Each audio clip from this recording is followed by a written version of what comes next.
الحمد للہ رب العالمین والصلاة والسلام علی سید الانبیاء والمرسلین محمد النبی الامی وعلی آلہ وصحبہ اجمعین، اما بعد۔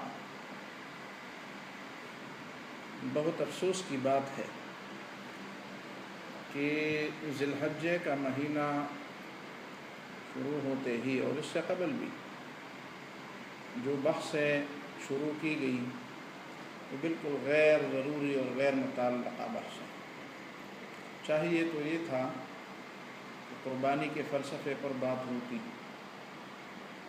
اور مسلمانوں کے اندر قربانی کا جذبہ پیدا کیا جاتا، صرف جانوروں کی قربانی کا نہیں بلکہ خود اپنی ذات کا، اپنے مال کے، اپنی ذات کے، اپنی پسندیدہ چیزوں کے قربانی کا تصور اجاگر کیا جاتا، حج کے فلسفے پر بات کی جاتی، اور اسی طرح حضرت ابراہیم علیہ السلام کی سیرت کے حوالے سے اس امت کی رہنمائی کی جاتی۔ لیکن عمومی طور پر مسلمانوں پر اس وقت جو جمود ہے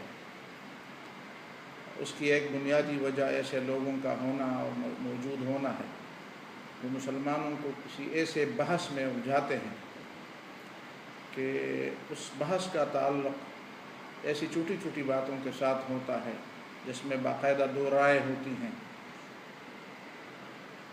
اور ان میں دونوں جانب دلائل بھی ہوتے ہیں، لیکن اس کے باوجود ایک جانب کو ایسا دکھایا جاتا ہے کہ گویا کہ یہ بھی ایک ایسا مسئلہ ہے کہ جس میں دوسرا جانب کوئی ہے ہی نہیں اور دوسری جانب کوئی دلیل ہی نہیں ہے۔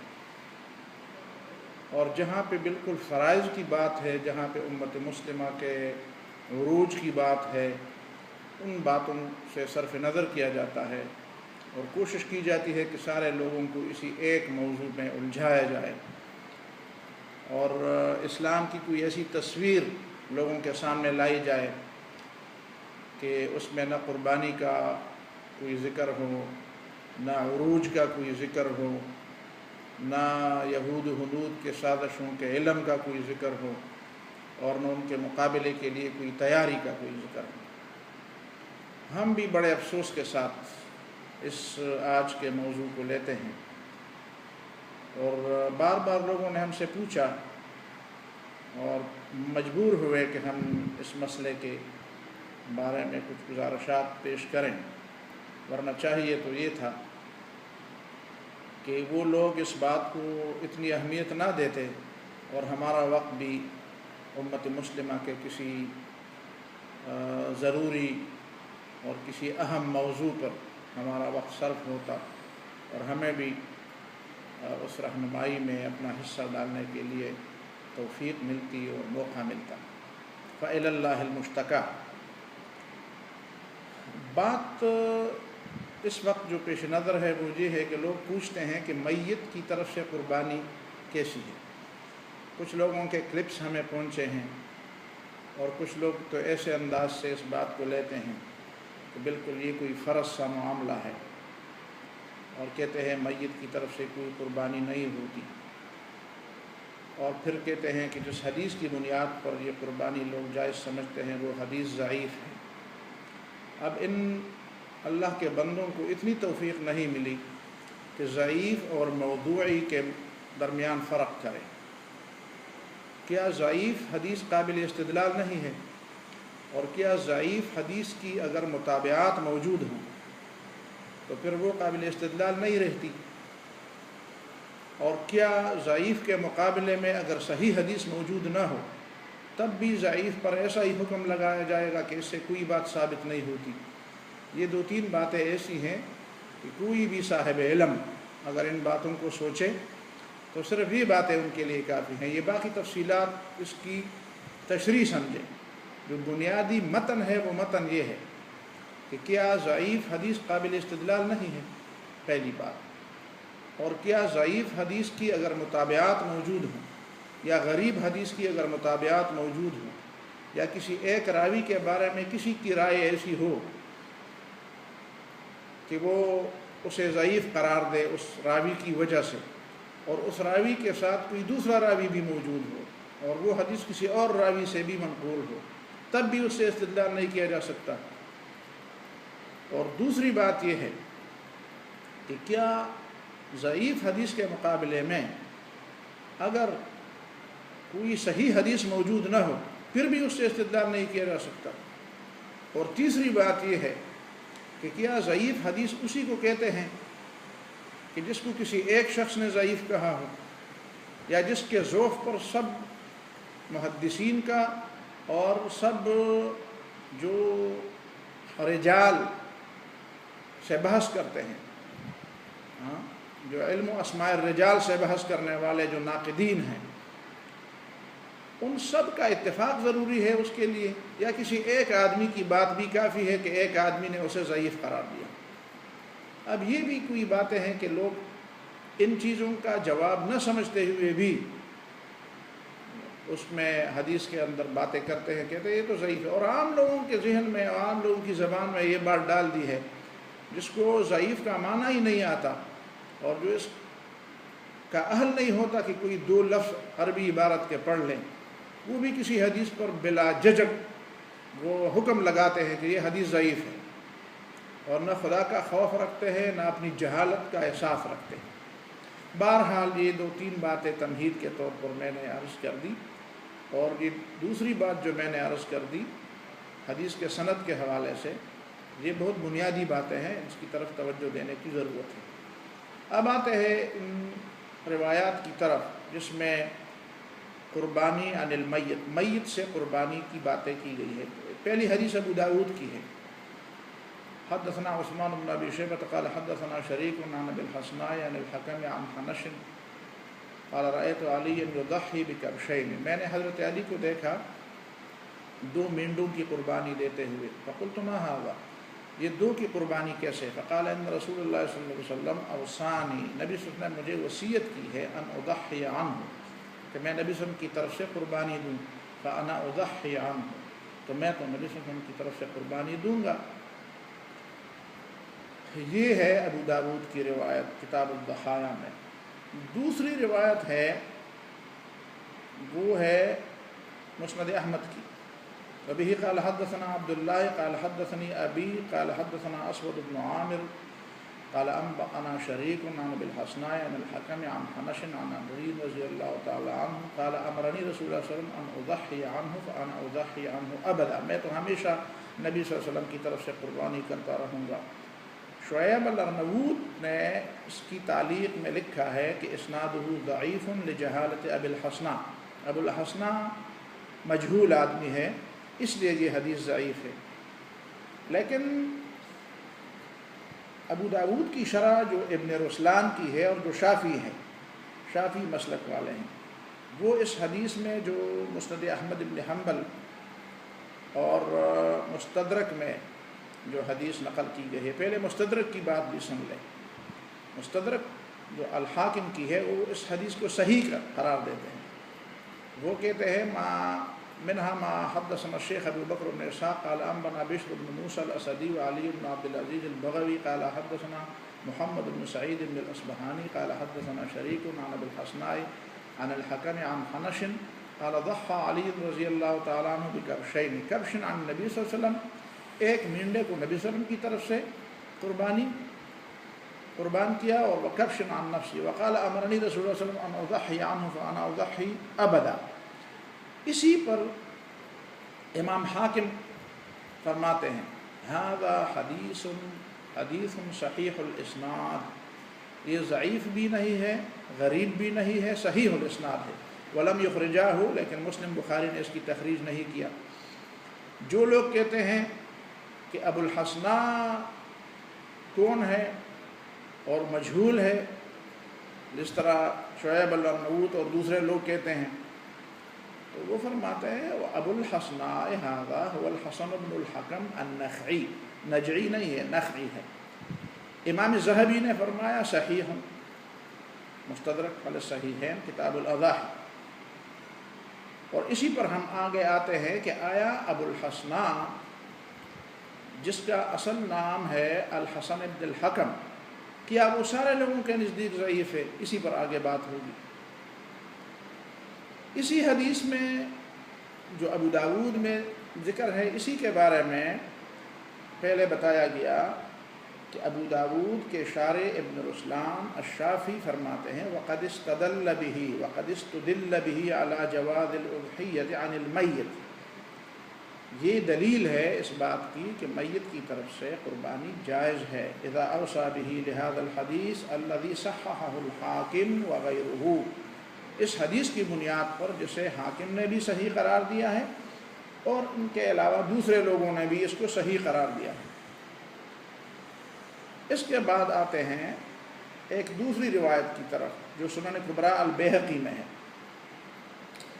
اخبرنا ابو بکر محمد بن ابراہیم الارستدانی اردستانی قال اخبرنا ابو نصر العراقی قال حدثنا سفیان بن محمد قال حدثنا علی بن الحسن قال حدثنا عبد الله بن الولید قال حدثنا سفیان قال حدثني ابو بکر الزبیدی عن عاصم بن شریب قال اتي علی بن ابی طالب رضی اللہ عنہ یوم النحر بکبش، حضرت علی کے پاس ایک مینڈا لایا گیا عید کے دن، فذبحہ، اسے ذبح کیا، وقال بسم اللہ اللہم منک ولک ومن محمد لک، اللہ کی طرف سے ہے اور اللہ ہی کے لیے ہے اور محمد صلی اللہ علیہ وسلم کی طرف سے تمہارے لیے، اللہ کے لیے، ثم امر به فتصدق به ثم اتي بکبش آخر فذبحہ فقال بسم اللہ اللہم منک ولک ومن علی، وہ پہلا نبی صلی اللہ علیہ وسلم کی طرف سے اور یہ دوسرا میری طرف سے، اور قال ثم قال ایتنی بطابق منہ وتصدق بسائرہ،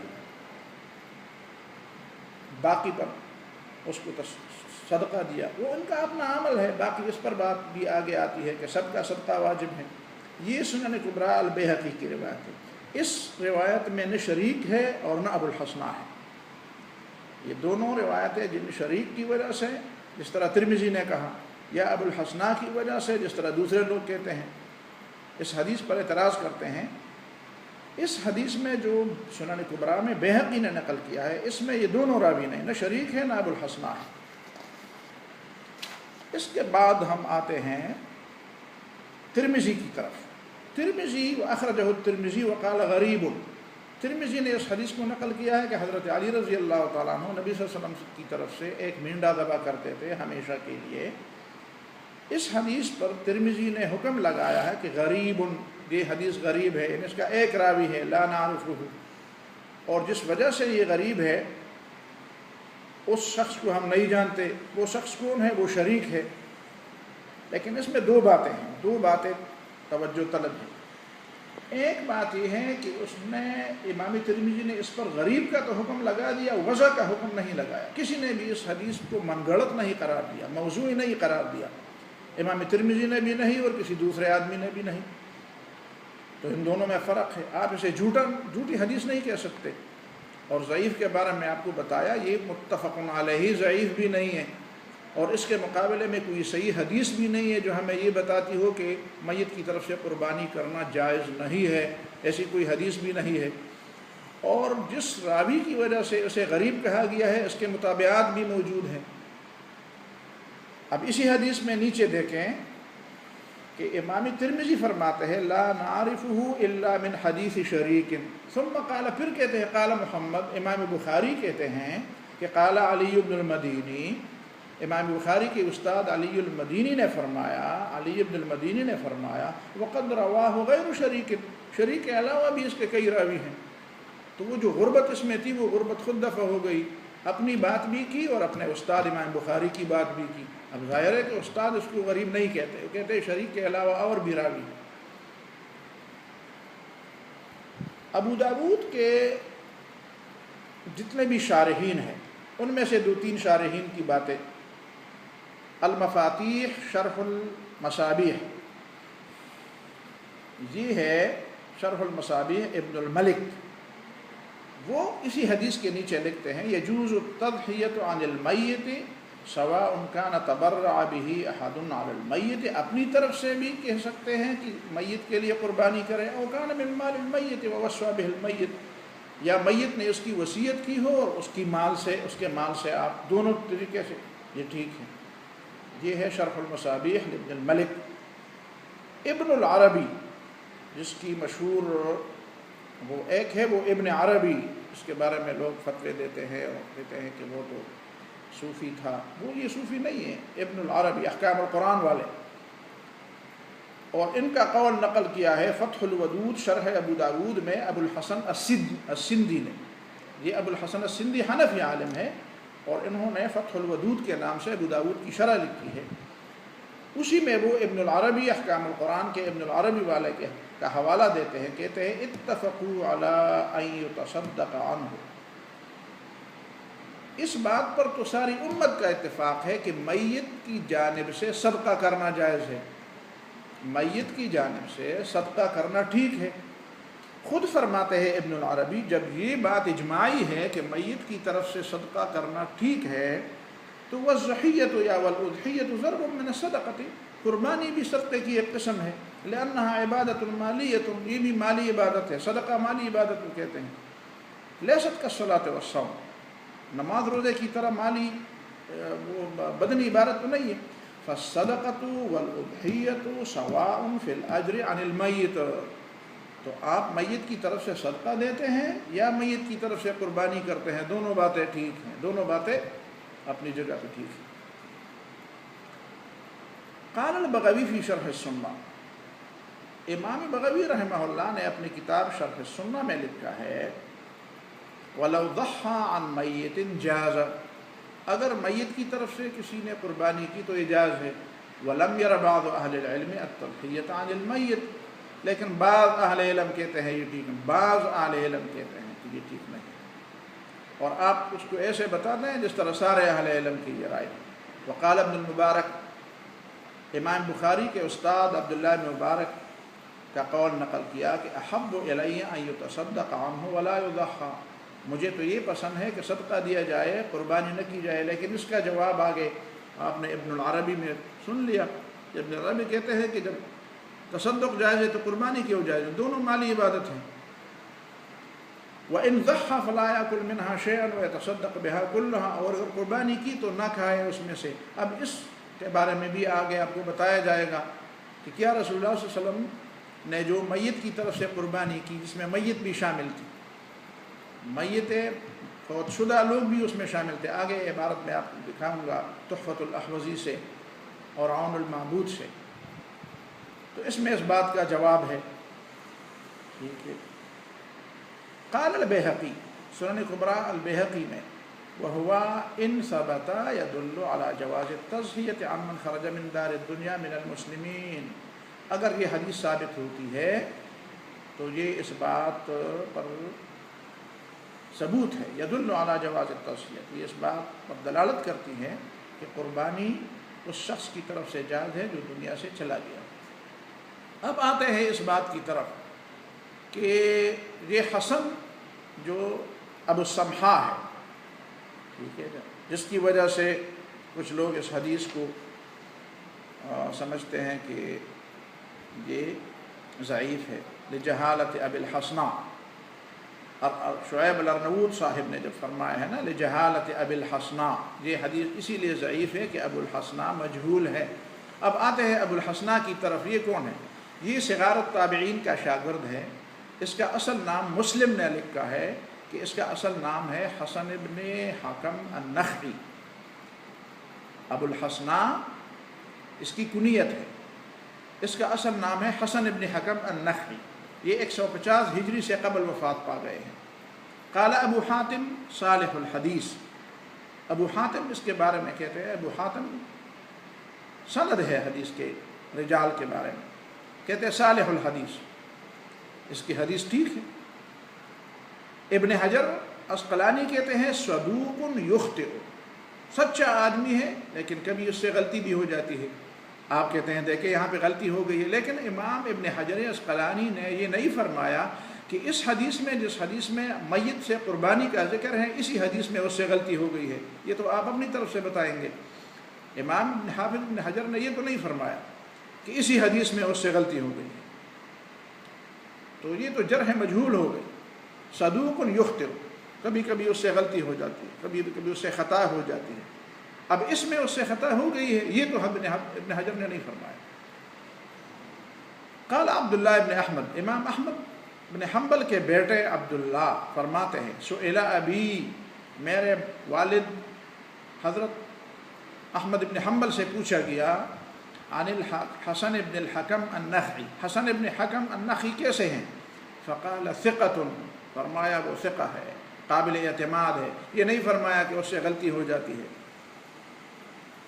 ابن شاہین کی کتاب ہے تاریخ و اسماء الثقات، اس میں انہوں نے حسن ابن حکم نخعی کا ذکر کیا ہے اور فرمایا ہے کہ یہ ثقات میں شامل ہے۔ ابن خلفون نے کتاب لکھی ہے کتاب الثقات، اسی میں بھی انہوں نے فرمایا ہے کہ ہوا ثقۃ۔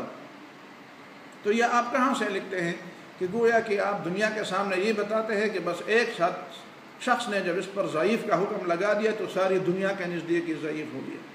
یہ ساری دنیا کے نزدیک ضعیف نہیں ہے، کتنے لوگوں نے ان کو ثقہ قرار دیا ہے۔ اب آتے ہیں اس بات کی طرف کہ یہ جو عبارت ہے میں آپ کے سامنے پیش کروں گا، یہ تحفۃ الاحوزی کی عبارت ہے، جو مبارک پوری صاحب ہیں، جو اہل حدیث ہیں، وہ آگے لکھتے ہیں وَكَذَلِكَ حَكَى الْإِمَامُ الْبَغَوِيُّ فِي شَرْحِ السُّنَّةِ عَنْ ابن المبارک قال فی غنیۃ الالمعی ما محصل۔ غنیۃ الالمعی کے حوالے سے جو شرح السنہ امام بغوی نے اس کی عبارت نقل کیا ہے، اب وہ یہ عبارت نقل کرتے ہیں امام ہمارے محترم مبارک عبد الرحمن مبارک پوری صاحب، وہ نقل کرتے ہیں کہ ان قول من رخص فی التضحیۃ عن المیت مطابق للادلۃ، یہ غنیۃ الالمعی والی عبارت ہے، اس کا خلاصہ ہے جو مبارک پوری صاحب نقل کرتے ہیں تحفۃ الاحوزی میں۔ وہ کہتے ہیں کہ ان لوگوں کی بات جنہوں نے میت سے قربانی کی اجازت دی ہے وہ مطابق للادلۃ، وہ دلیل کے مطابق، دلائل کے مطابق ہے، ولا دلیل لمن منعها، اس کے لیے منع کی کوئی دلیل موجود نہیں ہے، جو منع کرتے ہیں اس کی کوئی دلیل موجود نہیں ہے۔ وقد ثبت انہ صلی اللہ علیہ وسلم کان یضحی کبشین، نبی صلی اللہ علیہ وسلم 2 مینڈوں کی قربانی دیتے تھے، عن امتہ، ایک امت کی طرف سے، ممن شہد لہ بالتوحید وشہد لہ بالبلاغ، جو نبی صلی اللہ علیہ وسلم کے لیے اس بات کی گواہی دے کہ آپ نے بات پوری پہنچا دی اور اللہ تعالیٰ کی توحید کی مسلمانوں کی طرف سے، والآخر عن نفسہ واہل بیتہ، اور دوسری قربانی اپنی طرف سے اور اپنے بیت کی طرف سے۔ اب آگے وہ کہتے ہیں ومعلوم ان کثیرا منہم قد کانوا ماتوا فی عہدہ صلی اللہ علیہ وسلم، نبی صلی اللہ علیہ وسلم امت کی طرف سے، امت کے مومنین کی طرف سے جب قربانی دیتے تھے تو یہ معلوم ہے کہ ان کثیرا منہم، ان میں سے کئی لوگ قد کانوا ماتوا فی عہدہ، نبی صلی اللہ علیہ وسلم کے زمانے ہی میں جب نبی صلی اللہ علیہ وسلم قربانی دیتے تھے اس سے پہلے وفات پا گئے تھے۔ فدخل فی اضحیتہ صلی اللہ علیہ وسلم الاحیاء والاموات کلہم، تو اس میں زندے مردے سب آ گئے۔ والکبش الواحد الذی یضحی بہ عن امتہ کما کان للاحیاء من امتہ کذلک کان للاموات من امتہ بلا تفرقۃ، اور جس مینڈے کو نبی صلی اللہ علیہ وسلم نے قربانی کے طور پر اپنی امت کی طرف سے پیش کیا تھا، اس میں جس طرح زندے شامل تھے تو ان میں مردے بھی شامل تھے، ان میں کوئی فرق نہیں۔ اب آگے اس کی طرف دیتے ہیں کہ آتے ہیں کہ سب خیرات کر دو، کہتے ہیں وَلَمْ يَثْبُتْ أَنَّ النَّبِيَّ صلی اللہ علیہ وسلم كَانَ يَتَصَدَّقُ بِذَلِكَ الْكَبْشِ كُلِّهِ، یہ تو ثابت نہیں ہے کہ نبی صلی اللہ علیہ وسلم اپنی امت کی طرف سے جو قربانی دیتے تھے جن میں مردے بھی شامل تھے زندے بھی شامل تھے، ان کا سارا گوشت نبی صلی اللہ علیہ وسلم نے کوئی خیرات کیا ہو اور خود نہ کھایا ہو۔ بل قال ابو رافع جو نبی صلی اللہ علیہ وسلم کے صحابی ہیں اور آزاد کردہ غلام ہیں، وہ کہتے ہیں کہ ان رسول اللہ صلی اللہ علیہ وسلم یطعمہما جمیعا المساکین ویأکل هو واہلہ منہما، دونوں خود اپنی طرف سے قربانی کا گوشت بھی اور امت کی طرف سے قربانی والا گوشت بھی خود بھی کھاتے تھے، لوگوں میں تقسیم بھی کرتے تھے۔ اچھا جی، رواہ احمد وکان دابو صلی اللہ علیہ وسلم، اور نبی صلی اللہ علیہ وسلم کی عادت تھی انہ یاکل من الاضحیۃ هو واہلہ، کہ قربانی سے خود بھی تناول فرماتے تھے اور اہل و عیال، ویطعم منها المساکین وامر بذلک امتہ، مسکینوں کو بھی دیتے تھے اور اپنی امت کو بھی اس کا حکم دیتے، تم بھی خود کھاؤ لوگوں کو بھی دو۔ ولم يحفظ عنہ خلافہ، اس کی مخالفت نبی صلی اللہ علیہ وسلم سے محفوظ نہیں ہے کہ خود کھایا ہو اور مسکینوں کو نہ دیا ہو، یا مسکینوں کو دیا ہو خود نہ کھایا ہو۔ جس طرح عبداللہ بن مبارک کی بات ہے. اچھا جی، فَإِذَا ضَحَّ الرَّجُلُ عَنْ نَفْسِهِ وَعَنْ بَعْضِ أَمْوَاتِهِ أَوْ عَنْ نَفْسِهِ وَعَنْ أَهْلِهِ وَعَنْ بَعْضِ أَمْوَاتِهِ، جب آدمی اپنی طرف سے اور کچھ مردوں کی طرف سے، فَيَجُوزُ أَنْ يَأْكُلَ هُوَ وَأَهْلُهُ مِنْ تِلْكَ الْأُضْحِيَّةِ، جائز ہے کہ خود بھی کھائے اور لوگوں کو بھی کھلائے. وَلَيْسَ عَلَيْهِ أَنْ يَتَصَدَّقَ بِهَا كُلَّهَا، یہ ضروری نہیں ہے کہ سارے کو خیرات کر دے. نعم ان تخص الأضحية للأموات من دون شركة الأحياء، یہ وہ عبداللہ بن مبارک کی بات کی تعویل کرتے ہیں کہ اگر اس نے اس کو خاص کیا ہو، مثلا اس نے نظر مانی ہو تو میں صرف اسی ہی کے لیے کروں گا، تو ظاہر ہے کہ نظر کی چیز وہ خود نہیں کر سکتا، تو یہ اس کے لیے تعویل کی ہے. اچھا جی، وَأَمَّا حَدِيثُ عَلِيٍّ الْمَذْكُورُ، اب مبارک پوری صاحب خود اپنی بات کہتے ہیں، فَضَعِيفٌ كَمَا عَرَفْتَ، یہ حدیث ضعیف ہے، اور اس ضعف کی بات ہم نے کر دی ہے کہ کیوں ضعیف ہے اور اس کے مطابقات موجود ہیں، تو اس کا جواب تو پہلے آ گیا ہے. یہ تو خط لفظی کی بات ہے. اب عون المعبود کی بات کا بھی ذرا تذکرہ ہو جائے آخر میں. شمس الحق عظیم آبادی رحمہ اللہ کی، والثابت عن النبی صلی اللہ علیہ وسلم انہ کان یضحی عن امتہ، نبی صلی اللہ علیہ وسلم سے یہ بات ثابت ہے کہ نبی صلی اللہ علیہ وسلم اپنی امت کی طرف سے قربانی کرتے تھے. من شهد له بالتوحید وشهد له بالبلاغ وعن نفسه واہل بیتہ ولا یخفى، یہ بات کسی سے ڈھکی چھپی نہیں ہے، ظاہر ہے کہ ان امتہ صلی اللہ علیہ وسلم ممن شهد له بالتوحید وشهد له بالبلاغ كان كثير منهم موجودا زمن النبی صلی اللہ علیہ وسلم وكثير منهم توفوا في عهد صلی اللہ علیہ وسلم، کچھ موجود تھے اور کچھ وفات پا گئے تھے، ان سب کی طرف سے نبی صلی اللہ علیہ وسلم قربانی کی. فالاموات والاحیاء كلهم من امته، جو مرے ہوئے ہیں وہ بھی نبی صلی اللہ علیہ وسلم کی امت ہے، جو زندہ ہے وہ بھی نبی صلی اللہ علیہ وسلم کی امت ہے. دخلوا فی اضحیۃ النبی صلی اللہ علیہ وسلم، ان سب کا نبی صلی اللہ علیہ وسلم کی قربانی میں حصہ ہے. والکبش الواحد کما کان للاحیاء من امته كذلك للاموات من امته صلی اللہ علیہ وسلم بلا تفرقۃ، وہ ایک مینڈا جس طرح زندوں کی طرف سے تھا اسی طرح مردوں کی طرف سے بھی تھا، اس میں کوئی فرق نہیں تھا. وهذا الحديث اخرجه الائمة من حدیث جماعات من الصحابہ، نبی صلی اللہ علیہ وسلم جو مینڈا ذبح کرتے تھے اپنی امت کی طرف سے، یہ تو بڑی بڑی لوگوں نے اور بڑی بڑی جماعتوں میں صحابہ کرام کے بڑے گروہوں نے نقل کیا. حضرت عائشہ، جابر، ابی طلحہ، انس، ابو ہریرہ، ابو رافع، حذیفہ رضی اللہ تعالیٰ عنہ. اور کہاں پہ ہے روایت؟ مسلم میں ہے، دارمی میں ہے، ابو داود میں ہے، ابن ماجہ میں ہے، احمد میں ہے، حاکم میں ہے، ان کے علاوہ بھی ہے.